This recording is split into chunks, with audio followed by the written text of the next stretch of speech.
guys, and welcome back again. Today we're going to read about this one, Medusa. So this book name was Perseus and the Gorgon. Gorgon? Anyway, let's just go and try to read this. Perseus and the Gorgon. Chapter 1. The Sea Monster. Oh my god, the sea monster. Long ago and deep beneath the sea, there lived a monster. This monster was 10 times bigger than any whale. Its mouth was as wide as a cave, and teeth were sharper than spears. For years, the monster prowled the deep sea near ancient Greece, feeding on sharks and giant squid, and keeps firmly under control by Poseidon, god of the seas. But lately, the monster had been eating men, bursting from the depths. It smashed through ships, scattering fishermen into the water. Then the goblet went up with one snap of its mighty mouth. Oh God. Villagers living near the sea were terrified of the monster, which they had named Satis. They marched to the royal place, calling to the king, "Satis is killing our fishermen. Send your guards. You must fight the monster." King Perseus gazed down from his balcony with a worried frown. He had no idea how to save his people and his kingdom. He went back to his throne deep in thought. The monster was a menace, and it was all his wife's fault. She had boasted that their daughter, Andromeda, was more beautiful than the mermaids who served Poseidon. So Poseidon had let the monster go wild. What? In desperation, King Perseus consulted a priest. A priest advised upon him.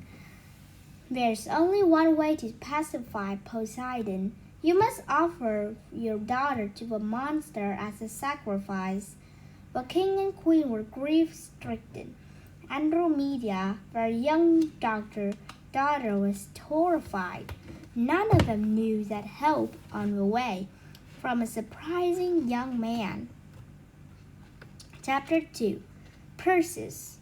A young man in the question was currently in trouble and hiding from the royal guards. His name was Perseus, and the local king, Polydectes, wanted to marry his mother. What? Unfortunately, his mother didn't want to marry the king, as they heard the tramp of the king's guards approaching. "Are you in here? In there? Come out now!" shouted one guard. Perseus gave his mother a tight hug. "If we're quick," he said, "we can make it to the forest where we can hide." Tugging her hand, he raced down the street. But there were guards everywhere. "Over there!" one of them yelled. "After them!" Across the street, the village priest called to Perseus. "This way! I'll hide you!" But Perseus didn't hear. He pulled his mother onto another street and ducked down an alley. It was a dead end. They turned to run back, and the king's guards blocked the end of the alley. The guards stomped menacingly closer. Perseus stepped in front of his mother. "Don't come any closer," he warned the guards, but they kept coming. "It's just your mother we want," growled one. Perseus hurled himself at the guard. He hopped to barge them over so his mother could escape. The guards were too strong. Her first crushed against his head and he fell to the ground. "Tell the king I'll do anything he wants if he leaves my mother alone." Perseus cried. "I'll even bring him the head of Medusa herself." The guards laughed at disbelief. Medusa was a Gorgon, a monster so ugly that just one glance at her face turned men to stone. "We'll tell him," said the guards as they dragged his mother away. Perseus tried to lift himself up. "I'll fetch Medusa's head," he promised his mother, "and I'll use it to turn King Polydectes to stone." Then pain overwhelmed him and his eyes fluttered shut. Chapter 3. A Helpful Priest. Perseus woke in a gloomy house. Daylight shone through cracks in the walls, dazzling in his bleary eyes. "Ah, you're awake," said a voice. "From who?" "Huh?" said Perseus, struggling to sit up. A village priestess was watching him. "Ugh," Perseus moaned as pain shot through his head. "What happened?" "I heard that you said about Medusa," said the priestess, "but you were in no state to fight anything, so I brought you here." "Now," he went on, "there's something you need to know. First, your real father." "I don't know who it is," Perseus interrupted. "I never met him." "I'm not surprised," the priest replied. "It's Zeus, the king of the gods." "Oh, wow!" Perseus was astounded. "Zeus? Then I'm half a god. King Polydectes won't be able to stop me. I must go to the palace and rescue my mother at once." But the priest sprang in front of him, blocking the door. "Fool," he said, "but the palace has 100 guards. There's no way you can defeat them on your own, whoever your father was." "No," he added. "You must do as you promised your mother. Find Medusa, then come back and turn her head on the king." Perseus looked doubtful. "Even I'm Zeus' son," he said. "How can I defeat Medusa? Some of the country's bravest warriors have tried and failed." "The god will send gifts to help," said the priest. As he spoke, a razor-sharp sword and shimmering shield appeared. "The sword will cut anything," he explained. "And if you only look at Medusa's reflection in the shield, you'll be safe." He handed Perseus a leather bag. "For her head," he added grimly. "Now go to the forest and seek the 3 witches. Only they know where Medusa lives." Chapter 4. Witches of the Forest. Ooh, I wonder how the witch would be. Old and skinny and gross. And also ugly. Perseus made for the forest as fast as he could. His shield was heavy, and the sword swung awkwardly from his belt. But he needed both to stand any chance of catching the Medusa. First, though, he had to find the witches. Reaching the forest, Perseus crept inside. The wind whispered in the trees, and only a few lonely shafts of sunlight pierced their tangled branches. But there was another light up ahead. Firelight. Ooh, firelight. 3 wrinkly old witches sat around a bubbling cauldron. Perseus shuddered when he saw that there are no eyes, only empty sockets, dark and dead inside. I do pretty scared too. Look at those weird sockets. They make me pretty sick. One of the witches sprang up. "Who's there?" she shrieked. Rummaging her pocket, she pulled out a slippery eyeball. Ugh! What are you doing? She slotted into her eye socket and glared at Perseus across the fire. Ooh, she said, a warrior. Okay. And so what does she want from him? Let me see, snapped another of the witches. She plucked the eyeball from her companion's face and shoved it into her own. Gross. Ooh, she cooed. He got lovely eyes. Gross. Give me that, demanded the fur witch, snatching the eyeball. As she peered at Perseus, her shriveled mouth spread into a nasty grin. Ooh, she gurgled. He had lovely, shining eyes.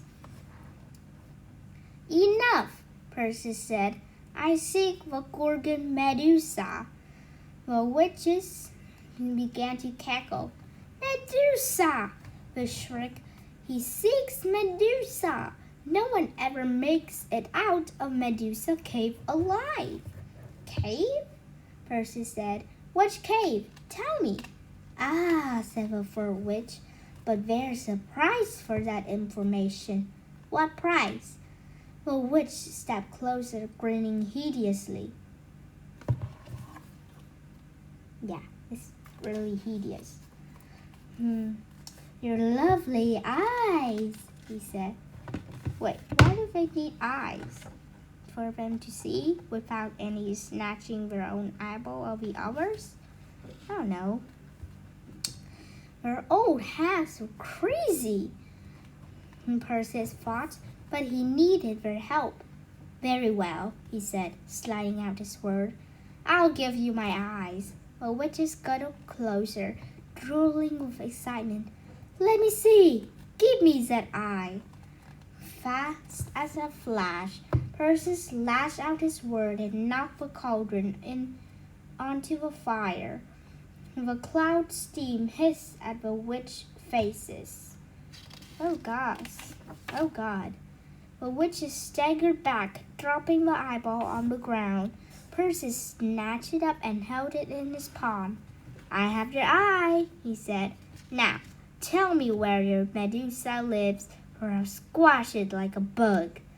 Tell him, the witches shrieked. Tell him, tell him. She lives in a cave. Which cave? Perseus demanded.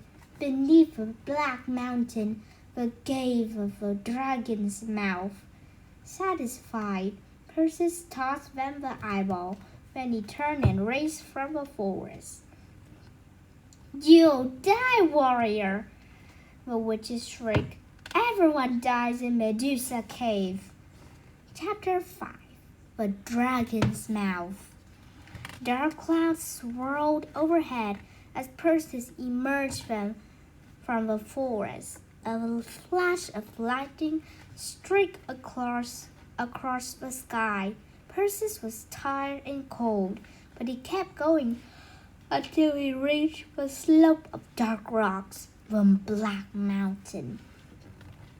Jagged stalactites hung from the entrance to a cave, like the fangs of some terrible beast. This was the cave of the dragon mouth. This was where Medusa lived. Perseus' grip tightened the sound of his sword. He tried to stop himself from trembling. From scared or cold? The cave grew colder as he crept inside. In the dim light he saw strange rock shapes, like statues of men. No, he realized with a shudder they were men.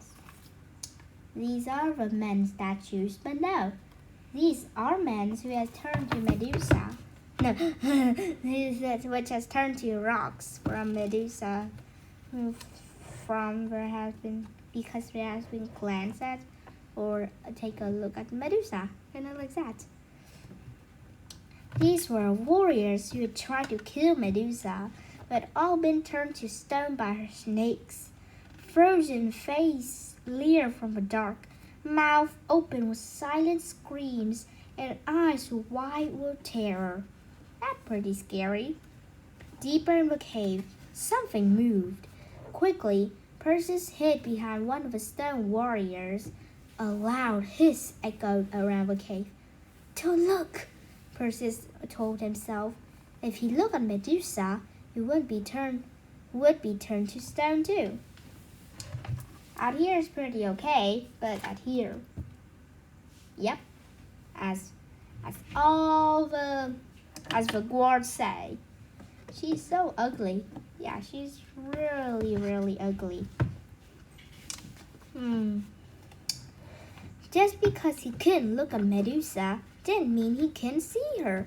He raised his shield, and there she was in reflection.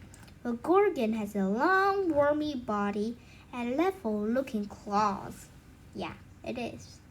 Dozens of snakes writhed on her head, snapping and hissing and baring her vicious fangs. Suddenly, the snakes turned and glared at where Perseus was hiding. We have seen him. Chapter 6. Perseus vs. Medusa. Or versus Medusa. Yeah. This is actually really but look from a book. It's just so disgusting. Perseus' heart raced as Medusa slithered closer. In a shield, he saw the snakes on her head wriggle and writhe. Warrior, they hissed. Look at us, warrior. Look at us and it will be all over. No, Perseus thought. If he looked at them, he'd be turned to stone. I know it. Yes, he had to strike fast and catch Medusa by surprise. Okay. Gathering his courage, he burst from his hiding place. He held his shield up high and whirled his sword at the Gorgon. But Medusa was too fast and too strong. Catching Perseus' arm, she flung him across the cave. Rocks tumbled from the walls, crashing down on Perseus as he fell off the clay cave floor. Oh God, poor Perseus. Perseus tried to scramble, but his legs were trapped. He couldn't reach his sword, and shield he saw Medusa approach. Look at us, warrior, the snake hissed. Look. Perseus stared in the hideous face in honor as it came ever closer and closer. The monster grasped Perseus' back, roughly turning him over. Perseus tried to fight her, but she had strength of 100 warriors. At once, he shut his eyes, feeling around. He grabbed hold of a rock, swung it forward, and ran the jagged edge into Medusa's hand. Medusa gave a piercing scream. Perseus twisted her from her grasp. Perseus twisted from her grasp. Then, looking only at the ceiling, he hurled the rock of a stalactite. The stalactite cracked. It shot down towards Medusa, slicing her head straight off. Wow, it doesn't really that hard. Perseus dragged himself to the shield and saw the silver head reflection. She was dead. To his relief, the snake still hissed and spat. He prayed that he could still turn King Polydectes to stone. Making sure to keep his eyes closed, firmly shut, Perseus placed the head in his leather bag. He ached all over. There was no time to rest. Perseus turned and staggered from the cave. Chapter 7. Attack of a Sea Monster. Oh my. The storm grew stronger as Perseus struggled back toward the coast. Icy rain lashed against his face, and fierce winds threatened to tear the bag from his hands. But he held on tight. feeling the snakes on Medusa's hand wriggle inside. Ew. He was well on the way when he saw a crowd gathered at the top of a cliff in the distance, staring out to the stormy sea. Perseus was puzzled. What was going on? When he saw a beautiful woman at the bottom of the cliff, being chained to a rock. With one glance of her face, he fell in love. Ooh, a love story. High above her, a man stood watching the scenes, looking heartbroken. It was the day of Andromeda's sacrifice. No, you cannot do to her. Such a mean guy. Oh, come on. What's wrong with that? You could just fish from somewhere else, not really where, just somewhere far enough so sea monster cannot reach or anything. I don't know. Perseus watched. A dark shape rose from the depth of the sea. See us! Screamed the crowd. The monster's long fangs flashed in a streak of lightning as it swam forward. It seen Andromeda and it was hungry. Why don't you eat the people at the top instead of eating this poor girl? Perseus didn't know who they were, but he knew he could rescue the girl. He reached for his bag, feeling Medusa's head inside. If he could just get a monstrous creature to look at the snakes. Charging for the edge of the cliff, he leaped from his hand and fell, landing hard on the monster's back. Oh God. With a cry, he plunged his sword into Cetus' shoulder. The monster's roar was louder than thunder. It thrashed and rolled, trying to shake Perseus off. But Perseus clung on tight to his sword. He was waiting for the right moment. Now, he thought. Just as the sea creature lurched forward, Perseus let go of his sword, so he was flung high in the air and into the water. Bursting to the surface, he swam frantically to the rocks. The monster came after him, its vast mouth wide open. With the last of his strength, Perseus hauled himself into the rocks.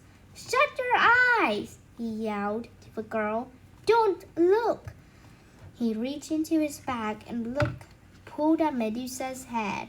Closing his own eyes, he thrust the grisly trophy into the air. The monster glared furiously at the hissing snakes. His mouth opened to roar, but no sound came out. He looked down, horrified to see a body turning to stone, but it still came after Perseus. It was moving slower and slower, but it was getting closer and closer. Girl cried out. Perseus dropped her head and put his arm around her. The monster's shadow fell over them. Its huge mouth opened, but it didn't shut. It stood as silent and still as a cliff. It had turned entirely to stone. With his eyes shut again, Perseus fell from Medusa's hand and put it in his bag before returning to the girl. "You saved my life," she said. "I don't even know your name." "Perseus," gasped Perseus, still getting his breath back. "Thank you, Perseus. I'm Princess Andromeda," she replied. "My father's on the top of a cliff. I'm sure he wants to thank you too." As Perseus held Andromeda up a cliff, the villagers roared and cheered in delight. King Cephas beamed when he was introduced to Perseus. "You must celebrate with us," he said. "I would love to," said Perseus, gazing at Andromeda, "but I have some unfinished business first." "Come back when you can," said the king. "I'll be waiting," said Andromeda, added with a shy smile. Perseus' mother gasped with relief when her son strolled into the throne room up to King Polydectes. A king was astounded to see Perseus actually returned with Medusa's head, but he didn't say a word. He leaped from his throne and now stood in silence, totally still, as a statue. This is Perseus' revenge, I think. He turned King Polydectes into a statue. Well, anyway, that's pretty good of story. Well, hope you still enjoy the story. So, goodbye, guys. Don't forget to leave me a like and subscribe.